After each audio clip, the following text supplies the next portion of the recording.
मिलने के लिए होगा। और किसके लिए होगा? बिल्कुल ठीक, आप बोलिए, बहुत अच्छी बात। किसके लिए होगा? है जी, क्या सोचते हैं किसके लिए होगा? खुदा के जरिए, हम के लिए होगा।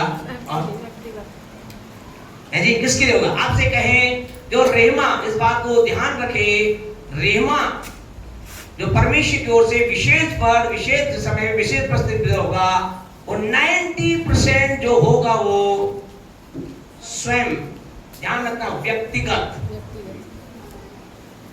हम लोग भाई ताली बजाएं। आपसे कहना चाहते हैं जो रहमा होगा वो मेरे लिए होगा। ज्यादातर परमेश्वर का जो वचन विशेष परिस्थिति में, विशेष समय में, अंकल पूछिए क्या, किसको बोल रहे, किसको पूछ रहे, उतना ही बोल रहे क्या गलत आ गए हैं? समोसे लाए हैं। अच्छा, समोसे वाले, ओके, समोसे आपके लिए आ गए। अरे भैया नरेश जी, राजीव भैया, तो वो समोसे आ गए, कोई दिक्कत नहीं। राजीव भैया बताओ, समोसे आ गए, ठीक है, ओके। तो क्या होगा? रेमा, रेमा किसके लिए होगा? मेरे लिए होगा। मेरे जीवन के अंतर्गत मेरे बारे में परमेश्वर मुझसे बात करेगा।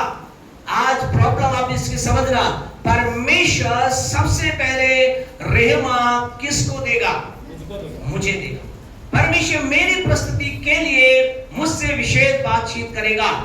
मेरे जीवन के लिए याद रखना, 95%, 5% जो होगा वो दूसरों के लिए हो सकता है, समूह के लिए हो सकता है, कलीसिया के लिए हो सकता है, किसी और के लिए हो सकता है। लेकिन आज दिक्कत क्या है, गड़बड़ क्या, लोग उल्टा चलते हैं। 90% वो लोगों के, मेरे पास रेमा आया आपके लिए। तो आपसे कहना चाहते हैं कौन, अब आप कहेंगे कौन रेमा प्राप्त नहीं कर सकता?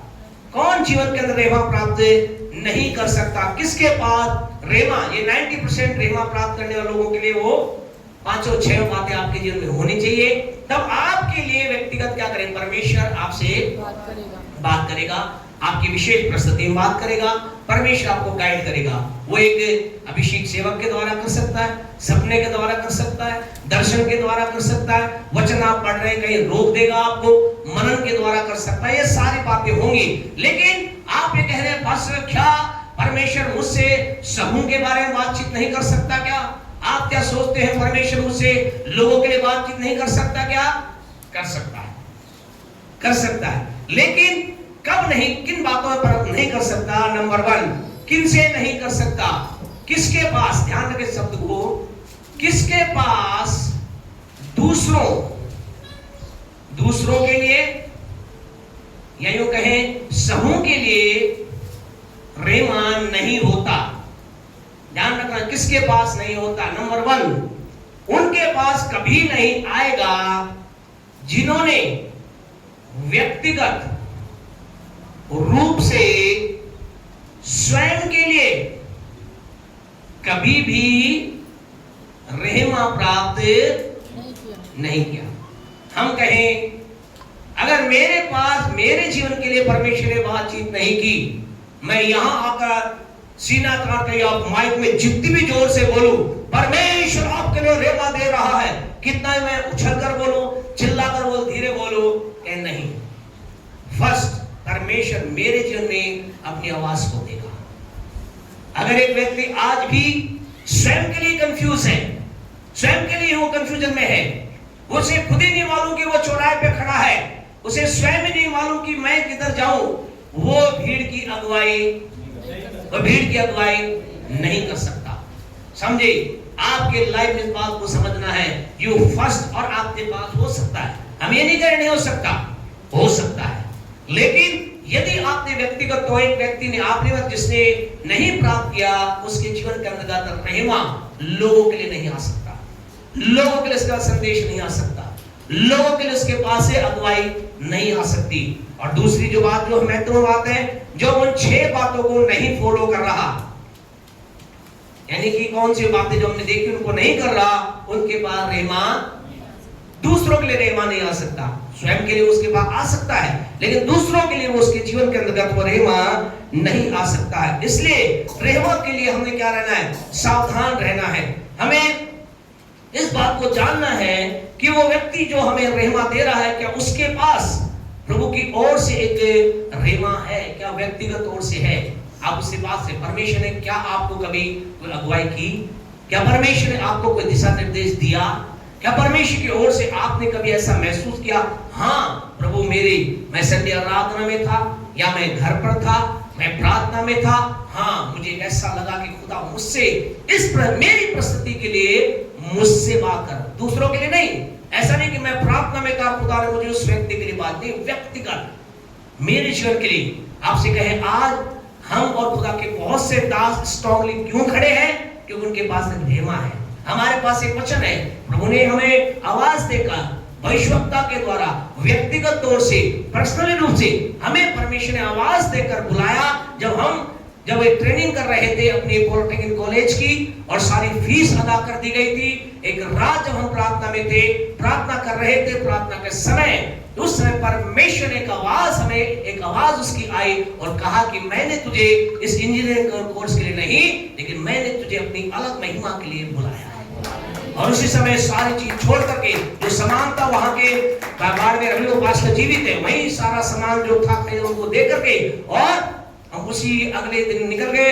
और कई रात हमें खुद नहीं मालूम कहां, कितने पहाड़ों में, कहां जाकर के जगह जगह प्रार्थना, हमें खुद ही नहीं मालूम कि कौन कौन जगह, वहां पैदल निकल गए, चलते चले, और पता नहीं कब बस में पैदल इधर उधर पहुंचते, कब हम दिल्ली पहुंच गए। फिर वहां एक प्रभु की दासी ने भविष्यवाणी की कि परमेश्वर ने तुझे अपनी महिमा के लिए चुना है। आज हम कहें, आपके पास जो खुदा की आवाज आएगी, व्यक्तिगत तो होगी, लेकिन परमेश्वर कंफर्म करेगा, आपके पास उस आवाज को लेकर आएगा, मेरे बेटे मेरी बेटी, तेरे जीवन में जो आवाज दी गई है वो राइट है, उसे कंफर्म करेगा। अलग अलग कई प्रकार भविष्यवक्ताओं के द्वारा, भविष्यवाणी द्वारा, वचन के द्वारा, फिर प्रभु के दास ने कहा कि परमेश्वर तेरे तुम्हारे जीवन का यूहन्ना के समान तुम्हें प्रयोग करने जा रहा है। उनसे कोई कोई ताल्लुक और कोई ज्यादा उनसे बातचीत नहीं, आपसे कहना चाहते हैं व्यक्तिगत, यू मस्ट हैव पर्सनल रेमा, व्यक्तिगत तौर से आपके पास प्रभु की एक आवाज आपको दूसरों के लिए तैयार करेगी,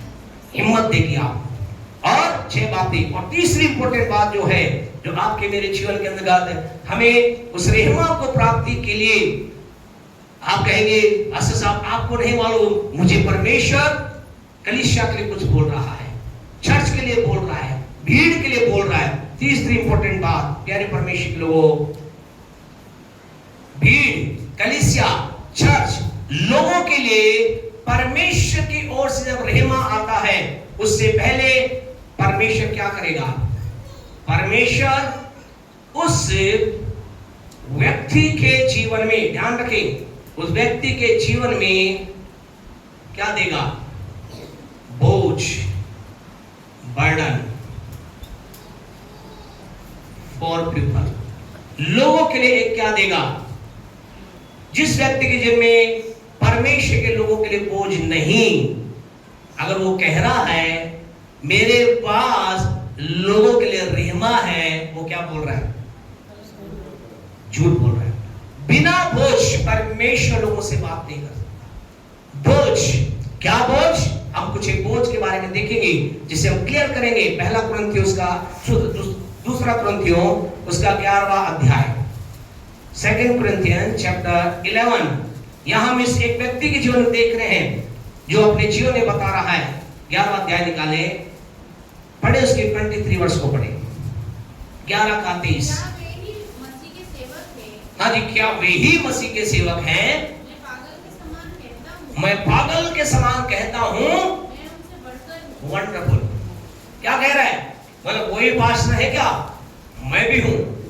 क्या वही सेवक है? मैं भी हूं। कह रहा पागलों के समान कहता हूं। आप और मैं कह सकते हैं क्या? जांचे, हम इन बातों को जांचे, देखें हम आगे क्या कह रहा है। हाँ जी, क्यों है, क्यों कह रहा हूं ऐसा कि मैं तो उनसे बढ़कर भी हूं भैया? क्यों? हाँ जी, परिश्रम करने में, बार बार कैद होने में, कोड़े खाने में, बार बार मृत्यु के जोखिम में जाने में। किसके लिए? कलीसिया के लिए, लोगों के लिए। ये कह रहा है भाई, वो कह रहे हैं मैं सेवक बोला, मैं पागलों के नहीं कहता हूं उनसे बढ़कर हूं। मैंने लोगों के लिए क्या किया है? परिश्रम किया है।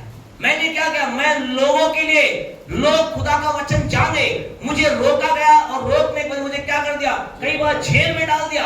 मैं गया, मेरे अंदर क्या था, बोझ, और वो क्या करे, कई बार मृत्यु के जोखिम के अंदर मैं गया क्योंकि मेरे अंदर बोझ था। आगे बढ़े, 27 पढ़े मेहरबानी से। इसी का परिश्रम में और कष्ट में, ध्यान से बार बार जागते रहने में, या हाँ जी, ये क्या कर रहा है, रुके थोड़ी देर मेहरबानी से, क्या कर रहा है, बोला बार बार जागा हूं मैं। आपके मुझे अपने आप को जांचना है, क्या मैं आप लोगों के लिए बार बार जागे हैं? हमें सोचना है हमारे अंदर क्या लो we have the burden for the people. हम, मेरा भाई, वो मेरी बहन, मेरा प्रियजन, कलीसिया में आने वाली मेरी बहन, मेरा भाई, मेरा अंकल, मेरा आंटी कष्ट में, परेशानी में है, रात को 2 बजे फोन आ गया, जागे हैं आप, उठे हैं आप, चार बार लगातार फोन आ गया, 5 बार स्विच ऑफ कर दो यार, परेशान कर रहा है।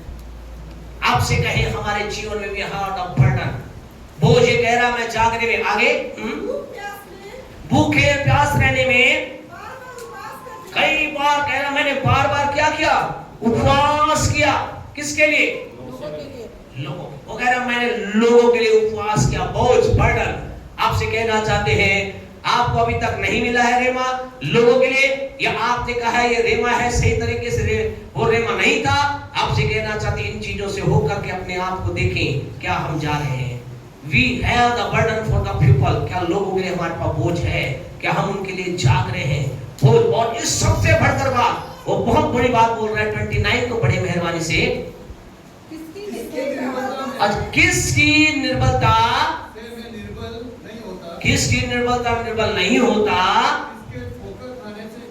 किसके, खुदा के लोग बोला किसके ठोकर खाने से मेरा जी नहीं दुखता। वो कह रहे जब एक खुदा का जन ठोकर खाता है मुझे दुख होता है।